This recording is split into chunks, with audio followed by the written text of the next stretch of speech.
मगर अब मैं बिल्कुल अकेली हो गई हूँ।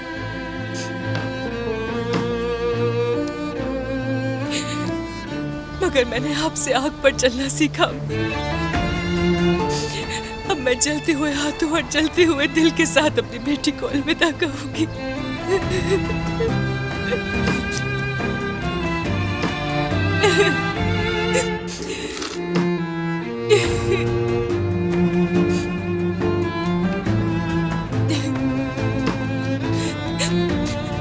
चलती हूँ मैं भी। अलविदा।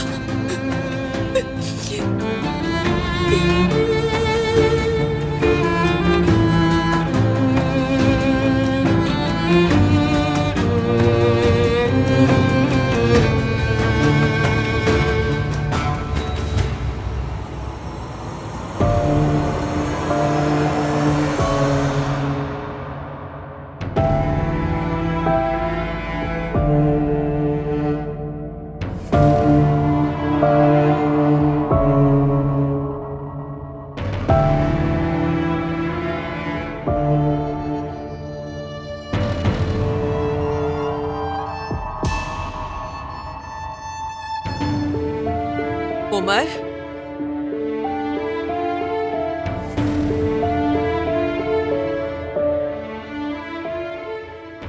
ये सब क्या है बेटा?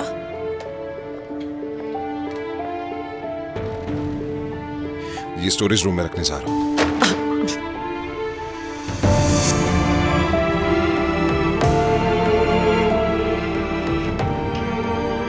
ये जगह इतनी कब बदल गई? ये मुझे दे दो, मैं बुर्जन को दे दूंगी, वो इसे रख देगी। इतनी बदबू है यहाँ, किसी कुत्ते को भी बांध कर नहीं रख सकते।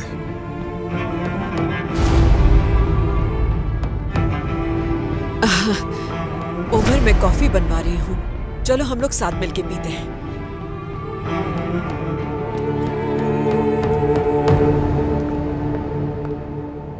हाँ करताल, बोलो, सुन रही हूँ। ऐसी क्या बात थी जो हम फोन पे नहीं कर सकते थे? मैंने सुना है तुम सरेंडर का सोच रही हो। हाँ बिल्कुल। अगर चाहो तो पहले मेरे वकील से बात कर लो। मुझे कोई वकील नहीं चाहिए, मैं अपनी सजा खुद काटूंगी। तुर्कान कत्ल करने की कोशिश, ये एक संगीन जुर्म है। तुम्हें कई साल की सजा हो सकती है। मुझे पहले ही खुद को हवाले कर देना चाहिए था। मुझे सजा से डर नहीं लगता। अपनी सबसे बड़ी सजा तो मैं उमर की आंखों में देख ही चुकी हूं। उसके दिल में मेरे लिए फांसी का फंदा तैयार है। उसने मेरे पांवों के नीचे से जमीन खींच ली है। और यह भी हो सकता है कि मैं डैफ्नी को दोबारा कभी भी ना देख सकूं।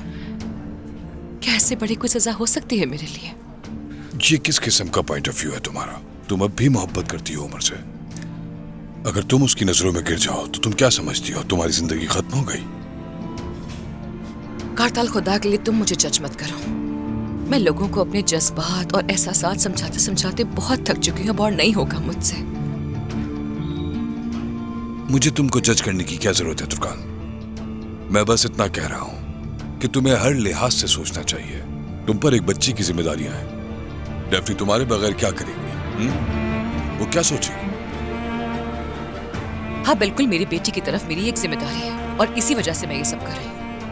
उसे एक अच्छा इंसान बनाने का, सच्चाई, कानून, इंसाफ और हक परस्त बनने का। इसके अलावा और कोई रास्ता नहीं है। वक्त आने पर मैं उसे सब कुछ उस अंदाज में बताऊंगी जो वो समझ सके। क्या तुम्हें अपनी बेटी से इस बारे में बात करने का मौका मिलेगा? तुम्हें क्या लगता है, क्या उमर तुम्हें उससे मिलने देगा? मैं ये इजाजत उमर से नहीं बल्कि अदालत से मांगूंगी।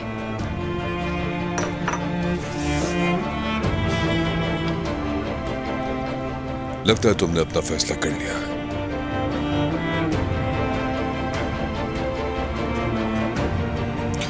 अगर किसी चीज की जरूरत हो तो मुझे बता देना। तुमने मेरे लिए बहुत कुछ किया है कारताल। तुम्हारा बहुत शुक्रिया।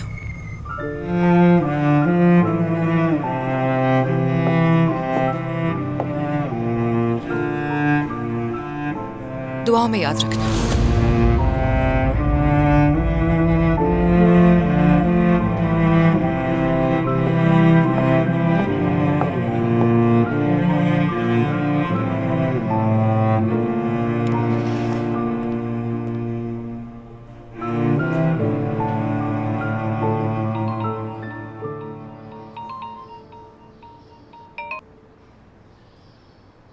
उमर, हमें मिलना चाहिए। मैं भी इसी बारे में सोच रहा था। कहाँ हो तुम? कहाँ पर मिले हम लोग? इस जहमत की क्या जरूरत थी? कितना अच्छा लग रहा है। बहुत शुक्रिया। ये ले ले। Excuse me. उमर, कहाँ जा रहे हो? आजा मेरी जान, बुर्चन इसे वाज में लगा दे। जी। चलो हम अंदर चलते हैं। तुम्हें देखकर बहुत अच्छा लगा। तुम काफी हिम्मत वाली हो रोशन। सच में मैं बहुत डर गई थी। शुक्रिया तुम्हारा। आजा इधर बैठते हैं।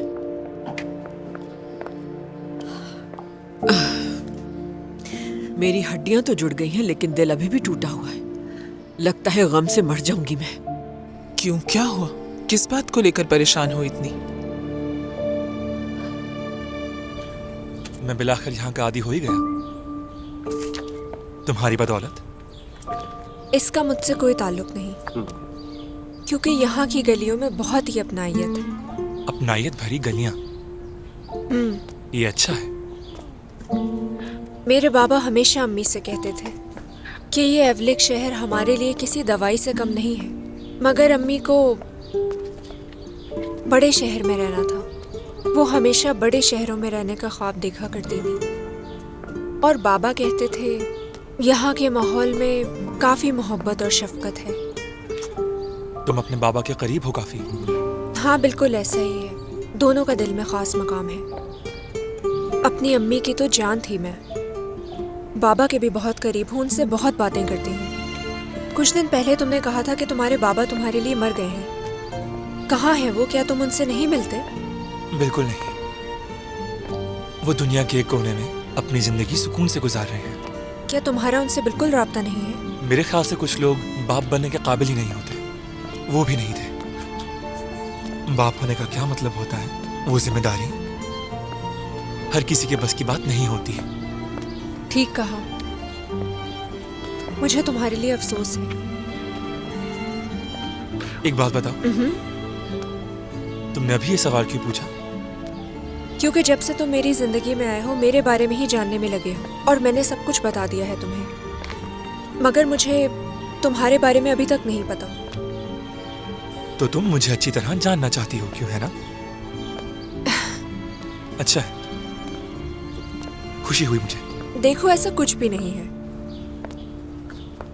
तो ऐसा नहीं है। खैर, फिर भी खुश हूं मैं।